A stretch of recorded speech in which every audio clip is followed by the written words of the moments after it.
Praise the Lord. Welcome to the Front Runner Podcast. I am your host, Isaiah Marshall.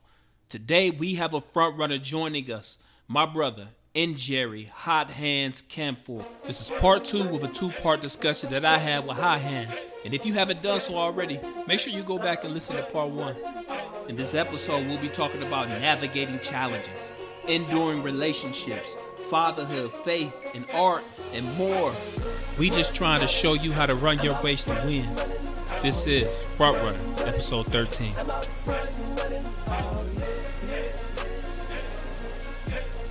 Welcome to part 2 of a 2-part discussion that I had with my brother, Front Runner Hot Hands.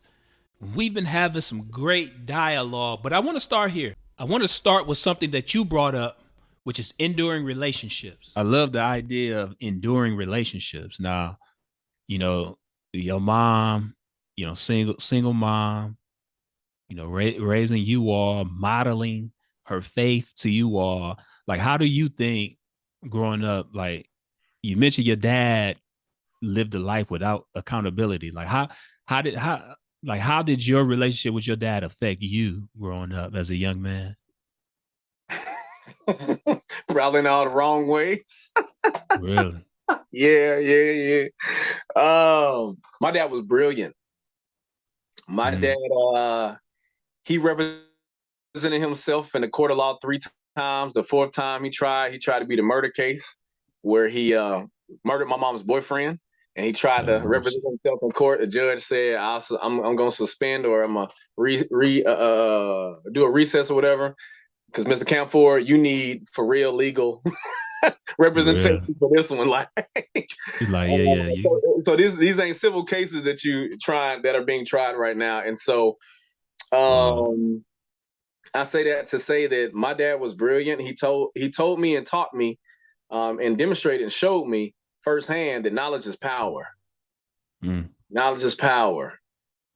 A lot of people they throw shade to the Black Panther Party and black and pro-black movements, but a lot of those things are trying to educate people, on the laws of the land, which so many people exploit all the time. It's like, yeah, well, Black people, we need to go ahead and become knowledgeable and educated as well, so we can use the power of knowledge. And so that's what I did. So I literally, from 2nd grade to all the way through high school, I wasn't playing with nobody. Daggum almost got in a fist fight, for somebody asking me, pass me the study guide or, the cheat sheet and all that. I said, hey man, if you don't stop talking to me, we're gonna get to scrapping right now. And teachers, they would, pat me on the back, because it was like, man, I've been wanting to tell that kid to shut up forever. So it's just like this idea of I was very, very passionate about education and learning. Yes, and so my dad, he showed me that as well, but he also showed me just being fearless. Same components and aspects my mom showed me, but just in a different way. And so, I know we're crunched on time, so I don't want to go too deep into the story, but for better or worse, my dad showed me any individual, a man is a man, a person is a person. They are no better than you. You're no less than them. And if they believe that, they're going to have to show you that. Wow. And then you have an opportunity. You're a willing participant. Yes, sir. So if they're going to try to do something to you, then it's up to you if you want to let it happen. And if you don't, well, you got to make it happen. You got to make it happen, man. I appreciate you sharing that, man. Just, about your mom and just how much she loved you and your family and demonstrated her faith to you all. And I know, and I'm sure that many of the lessons that she's taught you, that you incorporate those in your own life and with your own family, and how you try to model for not only your child, but also to your wife, in the way you live your life, for sure.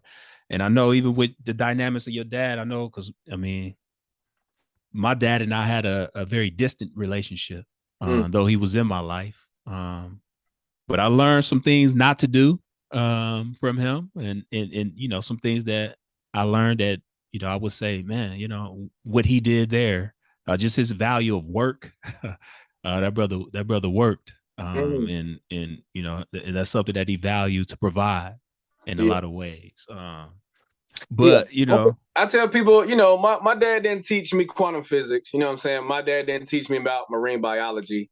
And, I'm a bit upset that I really want to know about volcanic pressures. And he did not take the time to teach me that. So I jokingly say all that to say, our parents can only teach us what they know. You know what I'm what saying? they know for sure. Yeah, Yeah, they can't do more than that, really. So yeah. what they So, can do, so you incorporate the things that you find of value, that, and then it's like, but the you gotta things keep that going. you can learn from the things that wasn't as pleasant Yeah. for you. So 'Cause for sure. yeah, you got to stack and compile the learning. I mean, what you learn from your dad, then you go learn from Cliff Huxtable. Then after that, you go learn from Martin Lawrence. Then you go learn from Mhm. James Earl Jones, and then you go learn from Don Cheadle and Denzel Washington. So you got to like everybody. They aren't God. They aren't with Oh, all for sure. wisdom and all knowledge. Yeah. So Yeah. yeah, Yeah. you Yeah. got to stagger your learning and as you grow in your life. And so that was something I very much did. And to your point, like, I mean, shout out to your dad. He couldn't have been everything, but what he was, we can be thankful for that. Yeah. So my dad, he passed away back in 2018. Mm. And there was still some like things in our relationship, man, that was sort of unresolved and that I was still holding on to. But I just recognized that, especially now being a dad and realizing like there's probably gonna be something or some things that my kids gonna be like, man, I wish my dad would have did more of this or didn't do. You know what I mean? It's like, and so this whole idea of expecting from our earthly father what only our heavenly father can give us. Yeah. You know what I mean? And so at the end of the day, he was trying to be a father the way he knew how. And so, And just then I think that is the best thing to teach our kids is, hey, I'm not the one. That's why, I tell Nisi, my daughter, I was like, you don't have a daddy. I'm not your dad. I'm your Paul. So you have a daddy, and that's Jesus. You know what I'm saying? I'm a hey, father. That's your daddy. yes, Like sir. I'm the caretaker here on earth. I'm responsible for you. But Yeah, like the one who I'm trying to, get your heart to latch toward is Jesus. You know what I yes, mean? Because sir. Yes, he sir. got you forever, ever. Me, Mhm. I'm here for a limited time only. So Yeah, I do yeah, as best as yeah. I can. So I think, yeah, to your point, as long as they know there is someone that can teach them anything and everything, that's I think that's best. That's about as best as we can do Yes, from sir. my perspective. And you talk about overcoming, man, like just be growing up as young men and having those type of relationships with our dad and overcoming that, and now being in a position where we are fathers and we are husbands, and not necessarily having those things modeled well from our dads. um I think that's, telling to you, also, because it's like you're navigating these things based on what you learned, and not only from him but also from mentors. And Yeah, so, man, there I, we I go. just There appreciate we you. go. I appreciate you sharing that, because we can't use that as an excuse. Not at A all. lot Not of at times all. It's we try to play victim. that's the dumbest excuse and low hanging fruit to use. Like, yeah, I don't like that. But keep going. Yeah. And so the Lord placed people in our lives, man, to model that thing for us. The mentors that you had, like even in my life, the mentors that I've had. And so just kind of help us navigate these things, man. I appreciate that. Yeah, man. And I think to the last point, I think I told myself internally I was gonna be quiet so that way you could finish that point. I was gonna go on something that you said, but it was yeah, man. It's just the idea that it can't happen, bro. It just yeah. Actually, I'll visit that point for just a quick second, which Yes, is sir. when people play in the victim role, I get it. Like I get it. You hate being behind. You hate feeling like you're losing. You hate Mm-hmm. feeling less than. You hate feeling like crap. Yeah. Why does somebody else have more confidence than I have for myself? Why do they have such high self-esteem? I mean, it's like, look, man, you can play the why question all you want. It ain't gonna get you further down the field or further No, down it's the not. road. It's not. Yeah. But I say that to say that, yeah, man, yeah, people gonna struggle, and that's life. Really, it Yes, is. sir. And Yes, that's sir. that's why, man, when I'm hearing situations like that, and I hope your stories here on Front Runner can spark um, motivation, passion, and interest in someone to go and be. something valuable for someone else. Because it may not happen. Other people ain't gonna have the lens to see. They're gonna be so focused on surviving that they don't know how to do those things that help them live a sustainable life. So anyway, I'm just gonna shut up. But hey, that's a good word, though. Amen on everything you said is really all I was trying to do.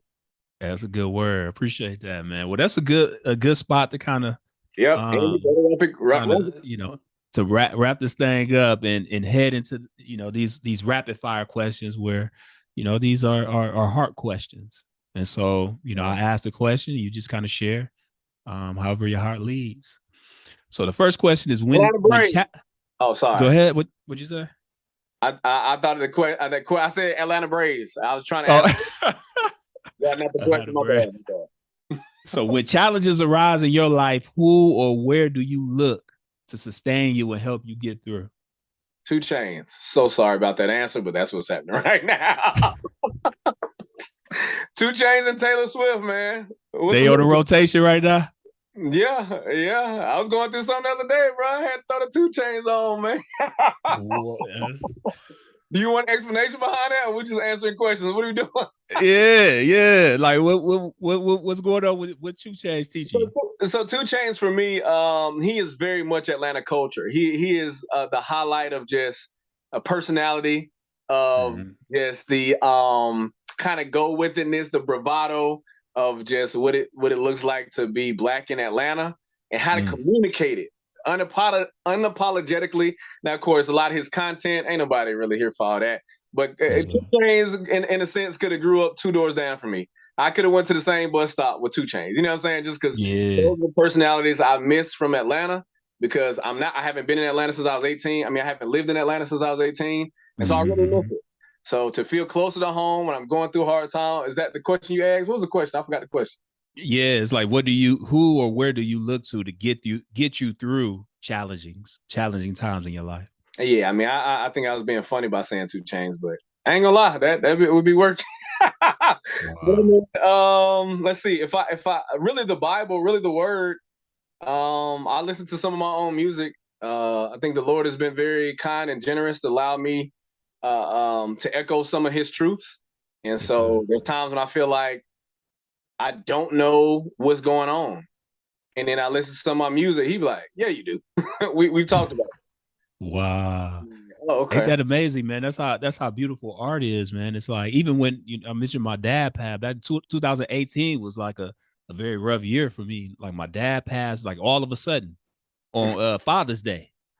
And he wasn't sick. He just abruptly, and it was like, man. And then my grandmother passed probably like 2 or 3 months after he did. I mean, that was a hard season, and the Lord was teaching me some things through that. Wow. But a lot of what He was teaching me, He used to minister to me in those moments. And so some art came out of that. You know, I got a poem called Our Father, where it talks about just my wrestling with my relationship with my father and just extending this forgiveness and releasing that stuff. And it's like, but the very words I feel like the Lord had gave me during those times, He used to minister to me in those times of loss, man. Yes, sir. Come on. I'm with I'm with you with that, man. So what are 2 or 3 things you appreciate about yourself? Sense of humor, my hair, whether it be my beard, my hair on my head. That's 2, right? I said sense of humor, my hair. Yeah. The third thing, I can keep myself company. I like being around me, man. Wow. It's fun to be around. I enjoy it when it's just me and nobody else. Yeah. I have tension within myself. I can be a jerk to myself. Yet at the same time, I can cheer myself up when nobody else is willing to. I'm willing to unpack some things and confront myself on some stuff that nobody is willing to. So I feel very approachable to myself. Nobody gives those type of answers, but that's my 2, 3 things. That's your answers, though. You feel me? Like, yeah. I mean, I was the youngest of 5, and so a lot of being, ostracized by my siblings and them not want to hang out with me a lot. I kind of developed a way to just kick it up with myself then. Yes, sir. That's awesome, man. What is bringing you joy right now? Let me tell you what's not bringing me joy, the Braves. But anyway,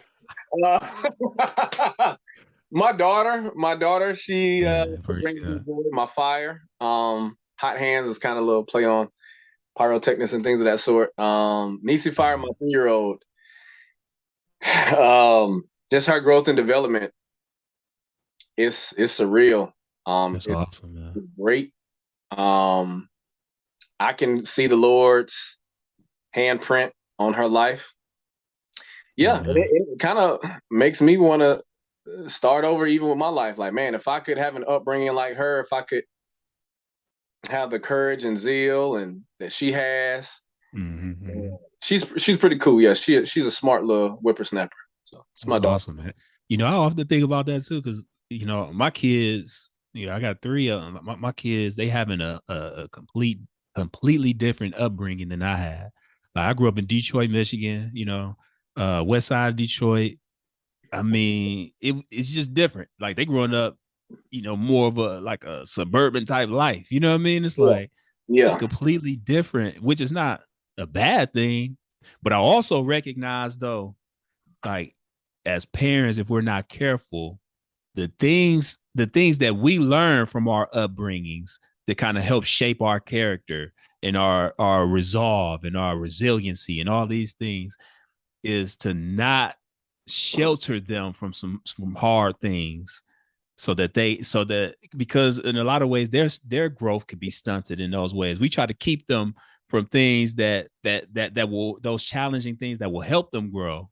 You know what I mean? They need to experience some of those things, man. it depends on your school of thought on that one, brother. I agree with you. I know there's a lot that don't. They have to be Jesus. They have to be Savior, Shepherd, Mm. Counselor. You know what I'm saying?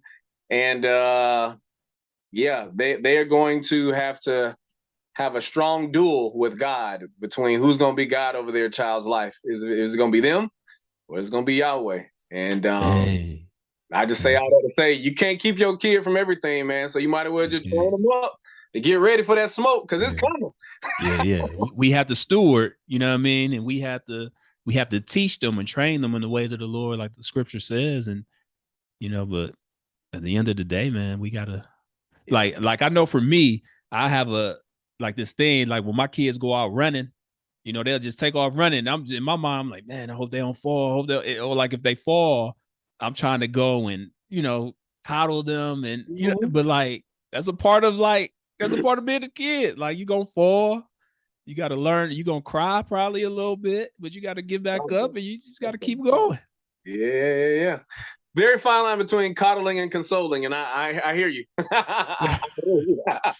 Yeah. When I'm coddling my kid, I like to think I'm consoling them. that's There's how, yeah, there's some consoling in that, but that's like, what makes sense to me.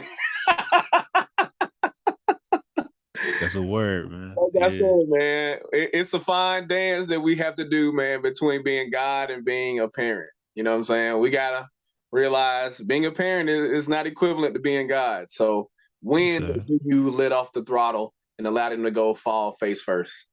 You know Mm. what I'm saying? Because a lot of times it's difficult for the parent Yeah. to deal with the effects of when a kid is going through it. Yeah. Yeah. It's like, Yeah. yo, I'm not strong enough to deal with my kid being sick. I'm not strong enough to deal with my kid with this speech impediment. You know what I Mm. mean? What can I do to help them with that? Because I can't deal with it. So Yeah. it's a Yeah. real thing, man. Parenting is not for the faint of heart for sure, No, it's not. but everyone daggone by law should be able to do it. You know what I'm saying? Hey, yes, sir. It ain't got to be your own biological DNA kid, but hey, you need to parent somebody. Yes, sir. Yes, sir. Discipling and just those enduring relationships that you talked about, I'm man. talking you are held responsible by law to feed this child and make sure they are bathed. And nah, I'm just kidding. Now, last one. Like, what does winning look like to you, and what does it mean for you? I mean, go for broke. We'll You find said out go when for we're done. So I like now. baseball. People say, man, it's too long of a season. 160 games. Baseball, 3 hours, 4 hour game. Yeah, you want something that's a little bit more easy to know when it's done. I'm just like, you'll know when you're done. When you're done, you'll know if you want it. You, So you yeah, you said go for broke. go for broke. Go to the clock done, man. So Mm. literally, go to exhaust yourself. Leaving Um, it like in tracking out, leaving it all on the track. You know what I mean? It's yeah, like just putting it, just emptying yourself. correct. I would. Sure, these word pictures are different, and I'm the type of guy. I'm weird. I'm a little jerk sometimes because I can go there with semantics. But at least for me in my life right now, let me say, it's just learning how to empty it, learning how to fill yourself up so that you can empty yourself, so that you Yeah. can exhaust yourself. And the idea of Yes, like sir. exhausting yourself is giving it all your effort, giving it Yes, all sir. your being, using all your faculties to go in a specific direction. Yeah. So that's what I kind of like mean, like go for broke. There's nothing of value left. You gave it all away. You did it all. Mm. So to live with something in the tank, why? So that's, Yeah. like I get, hey, conserving yourself till tomorrow or for what's next. I get that, Mm. but yeah, I still think there's some wisdom that hey, to plan at some point in my life, I'm gonna like give all I can at this moment. And I don't want it to be in the last week of my life. Because if it's in your dad's situation, like you don't know, it's just sudden. You know what I'm saying? So I think Mm. really the reason I would like to say I'm under a lot of difficulty a lot of times, and like my spirit is low a lot of times because I feel like I'm pouring myself out a lot. Like I Mm. am trying to empty myself, I am trying to exhaust myself. And the rate in which I'm exhausting myself, I'm not being replenished. You know what I'm saying? In a fast Mm. enough rate. But I ain't gonna lie, I'd rather live this way than another way. So, But what does replenishing look like though for you though? oh man, I need Jesus. I need some dope brothers that know the word, that Yeah. that can read sentence structure. Read like comprehension skills on point. Like I need some people, man. That's not just people, man. So this is what I need the people for. I need the people to help me balance life stuff so I can go Mm. meet with the Father. Because there's some days, man, as I say in one of my bars, therefore I pray daily and seek him all week long. Can't just wait for Sundays because some days my brain gone. Rain Mm. comes and it won't be long till the sky clears and the seeds that were sown get grown. Anyway, but some days my mind is gone. I can't just wait for Sundays to try to like have this confession time with Jesus. Mm-hmm, mm-hmm. Morning, I need that at lunchtime, midday, right before I Yeah. pick up my kid. I need it at night. You know what I mean? I Yeah. need people around. Yes, sir. Like at any moment of the day, like if I either need to hit you up and be like, "Hey, bro, give me a word right now. Give me a reason to not lock this little kid in the car." You know what I'm saying? And call the people and put her in foster care. Like, give Mm. me a reason to not, do something crazy. Mm-hmm. So either you come take care of my kid for a little while, or you can assist my wife with laundry and car maintenance, so I can go and get some time with Jesus. Yeah. I need somebody to push me toward Jesus because they know Jesus is the best thing I need and the only thing I need. That's going to replenish me to get me Wow. back out there. So if them Yeah. cats ain't around, I'll be like, I guess it's gonna be a struggle, month. That's deep, man. Especially, thinking about can't wait to Sundays because oftentimes we wait to Sundays, but our relationship with Jesus is dependent upon the pastor preaching the word to us. You know what I mean? And not necessarily us ourselves immersing ourselves in His presence and in Yeah, His word. Yeah, but yeah. for you, it's Yeah, I have the benefit of being a rapper, and so I mean, I've rapped a lot of bars about my life and Jesus and our journey together. So I yeah, have that going for me. And at the same amen. time, I know a lot of dope artists. That's the other thing about being an artist too. Doing music, I'm aware of other people who do music well that they can serve as my friends. And there's you know Yeah. sermons or little things on YouTube that I can also jump on. Man, the Bible Project be getting me through, Doc. You remember we did that Man, class yeah, together? yeah, yeah, yeah. Bible Project is that thing is clutch. So that's what Yeah. really helps me when I'm exhausted. and I'm exhausted because I'm thinking so much of myself. I'm thinking so much of what I'm giving. Mm-hmm. The Bible Project helps me look at a linear story of God giving everything. Wow. And then I realized, okay, I have more to give because I haven't given that much. You know what I'm saying? Yes, Yeah, and not only do I have more to give because he's pouring more into me that I just wasn't thinking about. So now I feel a bit better after this 6-minute video, and I can go give some more. So, yes, sir. Yeah. That's good. Now, how can people follow your music or listen to your music? You got to be my friend. You got to come to my daughter's birthday party. I'm working on it, man. I'm working on it. I'm not one of those real rappers yet. I don't have an Instagram. I have an Instagram. There's just no music on it. Yeah, it's not something that you kind of market your music on, but I got you. Yeah, not at all. I mean, a lot of the music I do, it sits on my laptop. It sits on my phone. I need to figure out a way, a theology, a mindset, a philosophy of why it's important to pay X amount of dollars to record and put my music out. So, because I be the one losing. Artists be the one losing. When it comes that's facts. Like cats don't know that. But yeah, it's a grind. It's an investment, and a lot of times your return on your investment is not what you would think. You know, it's like yeah. Until it's fun for me again, when I'm doing it with people that I like to do it with, then you'll start seeing more consistent music with me. But other than that, people that I'm in community with, they invite me out to events. Then that's how people will hear me. So I mean, I was jokingly saying like you have to know me in order to hear my music, because really that's the only way you're gonna hear it. I'll be on the phone with somebody like, hey man, I got some new bars, or they might hit me up. We'll be in communication or conversation just like we were just saying, and I hit you with a bar. Yes, sir. Because me getting in the word, bro, I don't do it for entertainment value. Sorry, man. All this stemmed from one question. You're definitely gonna have to. You good. But yeah, I'm trying to figure out how music fits in my life, how it fits in how I serve others, the masses, or even those that are close in community with me. Sometimes I don't even know if what I have to say is valuable enough for those to listen. So I feel it's quite arrogant to try to put all these songs together and be like, hey, don't you want to hear this, Isaiah? It's good. So I don't know. It's weird for me, man. I appreciate you sharing that though. That's very transparent, honest. I mean, yeah. Yeah. Okay. So hit me up on Facebook and tell me you want to hear some bars, and that's how we make it happen. Hey. Njeri Hot HandZ Camphor on Facebook. Feel free to be offended because a lot of that go on my page. So,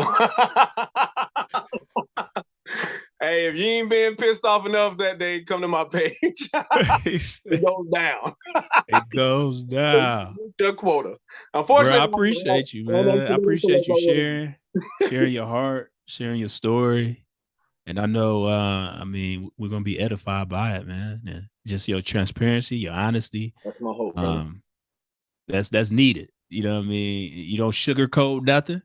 You know what I mean? And maybe I should. Maybe more people would know if I did. You're just gonna be real. I would recommend that, man. You know what I mean? Just be who the Lord has wired you to be, has created you to be, because it gives us permission to do the same.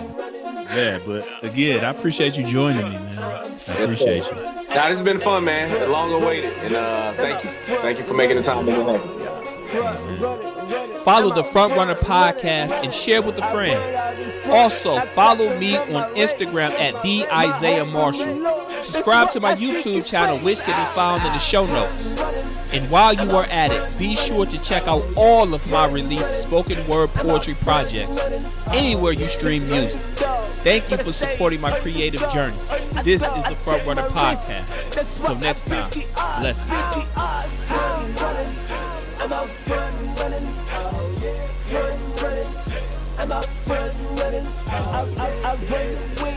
That's why I run with him, no looking back. I leave it on the track.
I pray that you were blessed by my discussion with the front runner, my friend, Jacob Phillips.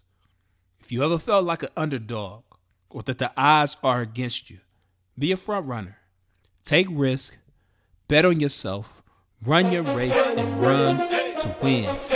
Remember, Jesus sets the race before us, and we win when we run with him and for him. This is Front Runner Podcast. Follow the Front Runner Podcast and share with a friend. Also, follow me on Instagram at @DIsaiahMarshall. Subscribe to my YouTube channel, which can be found in the show notes. And while you are at it, be sure to check out all of my released spoken word poetry projects anywhere you stream music. Thank you for supporting my creative journey. This is the Front Runner Podcast. Until next time, blessings. But I stay underdog. I take my risks. That's why I beat the odds. I'm out front running. Front running. I'm out front running. I run and win. That's why I run with him. No looking back. I leave it up.